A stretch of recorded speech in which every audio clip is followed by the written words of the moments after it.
கோழி மட்டும் ஒரு உயிர் இல்லையா? ஓனரம்மா போய் தப்பா நினைச்சிட்டமே. கோழியோட ஒரு ரக்க போனாலும் என் மனசு துக்கமாயிடுயா. நம்ம மேல இவ்வளவு பாசம் வச்சிருக்காரா? என் குடும்பத்துக்கு சோறு போடுறதே இந்த கோழிங்க தான். அது இல்ல மேடம். நிறுத்தியா?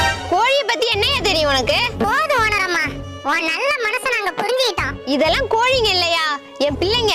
அம்மா எங்க மார்னிங்க தன்னாலா? மேடம் கோழியை உண்மையாவே அடிச்சு கொள்ள மாட்டோம், அடிக்கிற மாதிரி நடிக்க சொல்லுவோம், அவ்வளவுதான். நீ உண்மையாதான் அடிச்சு பாரு, அப்புறம் தெரியும் உனக்கு. மேடம் உங்க கோழி சும்மாலாம் நடிக்க வேண்டாம், அதுக்கு எவ்வளவு சம்பளமா நான் கொடுத்துறேன். என்ன பார்த்தா பணத்துக்கு மயங்குற மாதிரி இருக்கா? ஐயோ நான் அப்படி சொல்லலங்க. ஓனரம்மா நான் நடிக்க ரெடி. அதெல்லாம் வேண்டாம்பா, கஷ்டமா இருக்கும். கஷ்டப்பட்டாலும் பரவாயில்லம்மா, உங்களுக்கு காசு வருது இல்ல, அது போதும் எங்களுக்கு. இல்லப்பா, அவன் கொடுக்கற 500 ரூபாய்க்கு. சொல்றத கேளுங்கம்மா. சரிப்பா, அப்புறம் உங்க விருப்பம்.